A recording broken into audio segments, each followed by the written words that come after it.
আমার বস ধর্ম মানেন না। আপনার বস জানতেন না, আপনি জানতেন না, আমিও জানতাম না, কিন্তু আমি বিশ্বাস করতাম।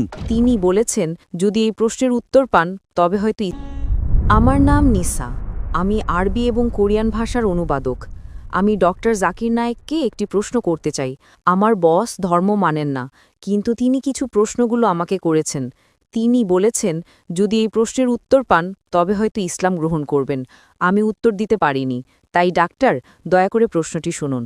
আমার বস বলেছেন কেন কোরআনে কৃত্রিম বুদ্ধিমত্তা, এআই এবং কম্পিউটার প্রযুক্তি সম্পর্কে কিছু বলা হয়নি, কারণ এখন এআই খুব বিপজ্জনক হয়ে গেছে। এটি অনেক কিছু করতে পারে, যে কোনো কিছু সিদ্ধান্তও নিতে পারে। আমার বস এ ব্যাপারে খুব কৌতূহলী।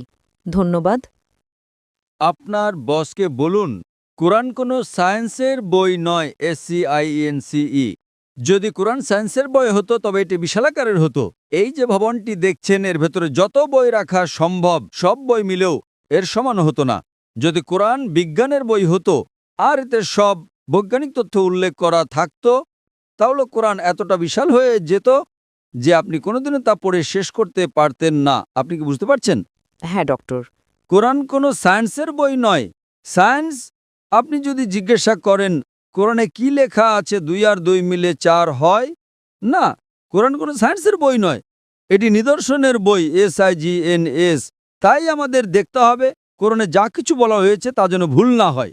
যদি আপনি মনে করেন যে কোরআনের সব কিছুই উল্লেখ থাকা উচিত, তাহলে ভাবুন তো বিজ্ঞানে কত হাজার হাজার PhD আছে, doctor, engineer, heart specialist, brain specialist, এই সব কিছু যদি কোরআনে লেখা হতো আর আপনি তা পড়া শুরু করতেন, তাহলে আপনার পুরো জীবনেও তা শেষ করতে পারতেন না। ঠিক না বেঠিক? সুতরাং কোরআনে বিজ্ঞানের সব কিছু উল্লেখ নেই, দয়া করে ভুল বুঝবেন না। কিন্তু কোরআনে যা কিছু বলা হয়েছে তার কোনোটিই ভুল নয়। যদি কোরআনে এমন কোনো বৈজ্ঞানিক তত্ত্ব থাকে যা ভুল প্রমাণিত হয়, তবে তা আল্লাহর পক্ষ থেকে হতে পারে না।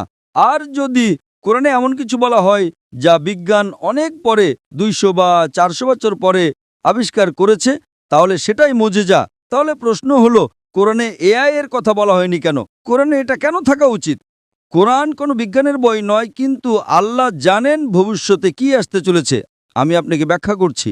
1 নম্বর, মানুষ আমাকে প্রায় জিজ্ঞাসা করত যে ইসলামী শরিয়া অনুযায়ী যদি আপনার কাছে ভিডিও রেকর্ডিং থাকে, যদি কোনো ভিডিও রেকর্ডিং থাকে যে কেউ চুরি করেছে, ইসলাম অনুযায়ী সেটা প্রমাণ নয়, এটাকে প্রাথমিক প্রমাণ হিসেবে ধরা হয় না, এটা দ্বিতীয় প্রমাণ।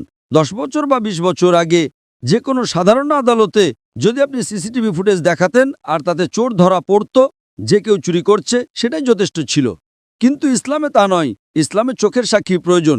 তখন মানুষ অবাক হয়ে বলতো এটা কেমন ধর্ম? কোনটা বেশি নির্ভরযোগ্য, প্রত্যক্ষদর্শী নাকি ভিডিও রেকর্ডিং? কোনটা ভালো, ভিডিও রেকর্ডিং ঠিক না ভুল? আপনার বসকে জিজ্ঞাসা করুন। সুতরাং 20 বছর আগে যদি আপনার কাছে ভিডিও রেকর্ডিং থাকতো তবে তা ইসলামের চেয়ে সুবিধাজনক না। প্রত্যক্ষদর্শী হলো প্রাথমিক প্রমাণ, ভিডিও রেকর্ডিং গ্রহণযোগ্য ছিল না। আজ যখন কৃত্রিম বুদ্ধিমত্তা এসেছে, আপনি সহজেই আপনার ডাকাতের একটা ভিডিও তৈরি করতে পারেন। ঠিক না ভুল? ঠিক। সুতরাং এখন মানুষ জেগে উঠেছে। আজ এটি প্রাথমিক প্রমাণ নয়, তাই ইসলাম অনেক উন্নত। আল্লাহ জানতেন AI আসতে চলেছে। আপনি কি বুঝতে পারছেন? হ্যাঁ। আপনার বস জানতেন না, আপনি জানতেন না, আমিও জানতাম না, কিন্তু আমি বিশ্বাস করতাম। আমি বলেছিলাম না ইসলাম সঠিক, হয়তো আগামীকাল কিছু ঘটবে। আমি AI সম্পর্কে জানতাম না, কিন্তু 15 বছর আগে আমার উত্তর ছিল শরিয়া সঠিক। আমরা জানি না আগামীকাল এমন কিছু ঘটবে যে ভিডিও রেকর্ডিং যথেষ্ট প্রমাণ হবে না। এটাই ছিল আমার উত্তর, এবং আজ আমার উত্তর সঠিক। আপনি কি বুঝতে পারছেন? সুতরাং আল্লাহ AI সম্পর্কে জানেন, তাই ভিডিও রেকর্ডিং প্রাথমিক প্রমাণময়। আপনি কি বুঝতে পারছেন? হ্যাঁ। কিন্তু প্রত্যক্ষদর্শী হলো প্রাথমিক প্রমাণ। সুতরাং আল্লাহ AI সম্পর্কে জানেন। যদি তিনি সবকিছু লিখতে শুরু করেন, আপনি ছোট কোরআনই পড়েননি, আপনি চিকিৎসা, ভ্রণতত্ত্ব সবকিছু সম্পর্কে কি পড়বেন? না, এটি টেলিগ্রাফিক মেসেজ। সুতরাং এটি ঈশ্বরের পক্ষ থেকে নয়, তা প্রমাণ করার জন্য আপনাকে ভুল খুঁজে বের করতে হবে। কিন্তু এটি ঈশ্বরের পক্ষ থেকে, তা প্রমাণ করার জন্য আপনাকে এমন জিনিসের কথা বলতে হবে যা মানুষ জানত না।